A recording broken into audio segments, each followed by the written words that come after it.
Assalamualaikum warahmatullahi wabarakatuh. Bismillahirrahmanirrahim. Kali ini akan saya ceritakan tentang Bunda para Nabi. Bunda para Nabi yang hendak kami bicarakan dalam bab ini ialah para ibu yang melahirkan Nabi Ismail, Nabi Musa, Nabi Isa, dan Nabi Muhammad alaihi wassalatu wassalam. Bukanlah suatu kebetulan kalau 4 orang nabi tersebut ditakdirkan lahir dari para ibu yang masing-masing mengasuh putra tanpa disertai para suaminya. Para ibu mereka bukan hanya memainkan peran masing-masing secara alamiah saja, melainkan juga menggantikan peranan para suami mereka yang sudah wafat atau yang masih hidup tetapi tidak mendampingi mereka. Kita berpendapat bahwa persoalan itu adalah wajar dan alamiah, bukan keanehan dan bukan pula suatu kebetulan, karena rasa kasih sayang seorang ibu yang lebih mengutamakan kepentingan anak daripada kepentingan dirinya sendiri, dan pembawaan fitrahnya yang lembut benar-benar sangat dibutuhkan untuk mengasuh manusia-manusia calon nabi dan rasul pilihan Allah yang akan menyebarkan hidayah kepada segenap umat manusia. Agama yang dibawakan oleh para nabi dan rasul Allah sama sekali tidak membelakangkan kedudukan para ibu mereka sebagai wanita, dan tidak pula menempatkan para wanita di tempat yang tidak semestinya. Itu sudah merupakan fitrah ilahi yang tidak mungkin dapat diubah atau ditukar.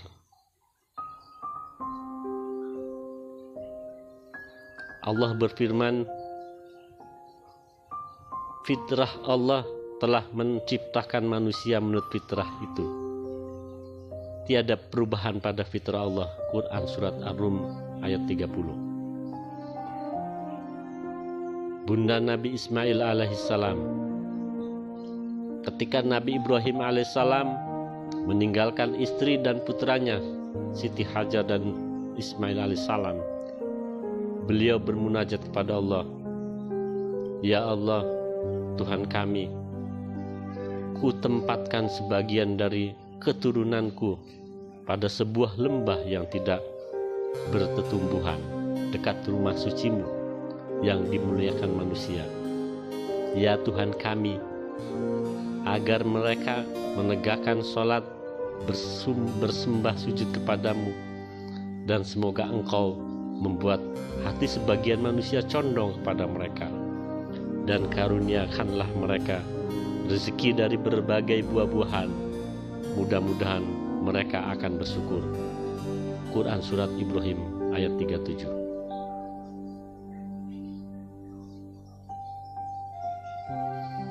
Taurat mengetengahkan kisah Siti Hajar, Bunda Nabi Ismail alaihissalam. Secara rinci Al-Quranul Karim mengetengahkan beberapa bagian dari kisah Nabi Ibrahim dan Nabi Ismail alaihissalam dalam berbagai surah dengan tujuan pokok memberi penjelasan yang meyakinkan dan menitikberatkan pada inti persoalannya sebagai i'tibar dan pelajaran. Karena tujuan utama itulah Al-Quran tidak mengetengahkan kisah keluarga Nabi Ibrahim secara rinci seperti yang terdapat di dalam Taurat. Allah Subhanahu wa Ta'ala memilih Siti Hajar, istri Nabi Ibrahim alaihissalam, sebagai seorang ibu yang melahirkan dan mengasuh putra beliau dan menyelamatkannya dari kebinasaan. Ketika Nabi Ibrahim alaihissalam sebagai seorang ibu yang melahirkan dan mengasuh putra beliau dan menyelamatkannya dari kebinasaan, ketika Nabi Ibrahim meninggalkan istri dan putranya yang masih dalam buayan di sebuah lembah yang tidak bertetumbuhan, Siti Hajar seorang ibu yang tabah dan kuat imannya kepada Allah dalam menghadapi bahaya kebinasaan bersama putranya di tengah Sahara gersang. Betapa hancur perasaannya ketika melihat putranya meronta-ronta tercekik dahaga. Untuk menyelamatkan putranya, ia berusaha mencari air dengan berbagai cara. Kisah penderitaan dan cobaan yang amat berat itu terpatri dalam sejarah sepanjang zaman.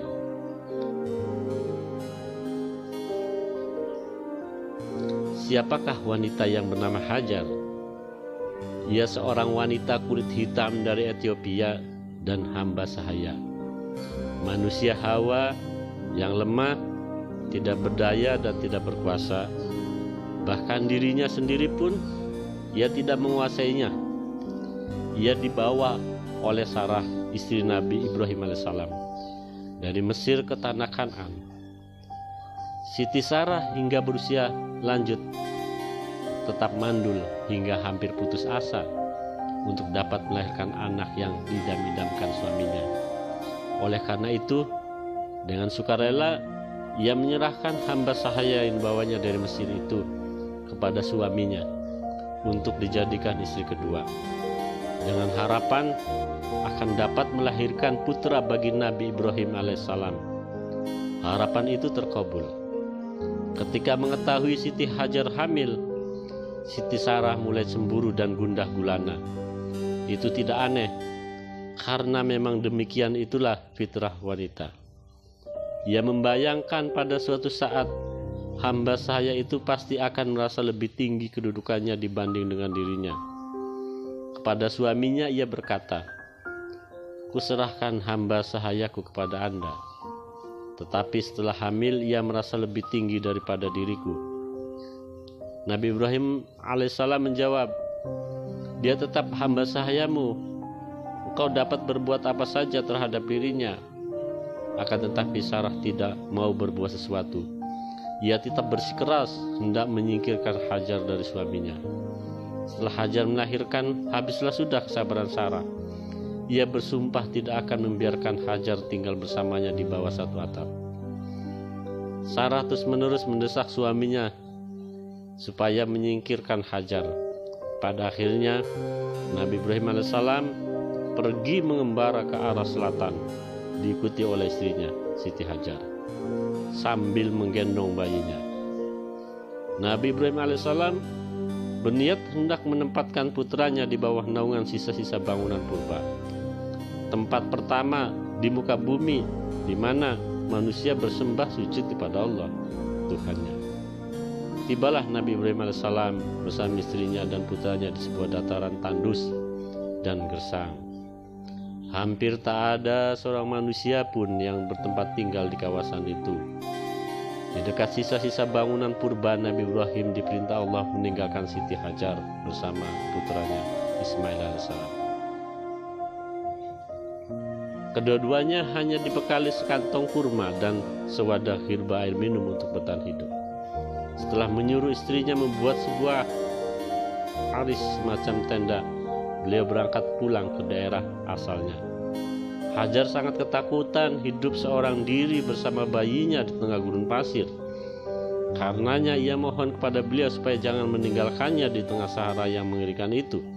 Akan tetapi Nabi Ibrahim alaihissalam tidak menoleh dan tidak menjawab, seolah-olah beliau khawatir kalau-kalau terkadang menjadi goyah. Kasihan melihat putranya bersama Hajar terbuang di tengah padang pasir. Hajar mengulang kembali permohonannya dengan suara memelas, tapi Nabi Ibrahim alaihissalam terus berjalan, tidak menoleh dan tidak menjawab.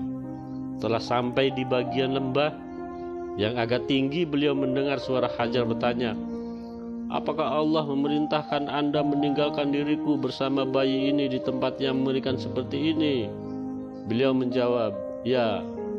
Sambil terus berjalan tanpa menoleh ke belakang, mendengar jawaban ayah Ismail alaihissalam, Hajar menyerahkan nasib bersama bayinya kepada Allah Subhanahu wa Ta'ala dengan penuh keyakinan bahwa Allah tidak akan membiarkannya. Hajar sendiri termangu-mangu seraya mengarahkan pandangan matanya kepada ayah Ismail alaihissalam yang makin lama makin jauh dan menghilang setelah melewati belokan di belakang sebuah bukit pasir. Nabi Ibrahim alaihissalam setibanya di belokan tersebut dengan khusyuk dan tadarruk bermunajat kepada Allah.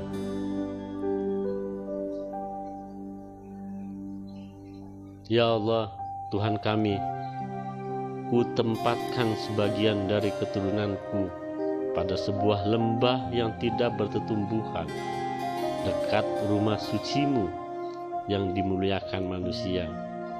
Ya Allah, ya Tuhan kami, agar mereka menegakkan sholat, bersumpah, bersembah sujud kepadamu, dan semoga Engkau membuat hati sebagian manusia condong kepada mereka, dan karuniailah mereka rezeki dari berbagai buah-buahan.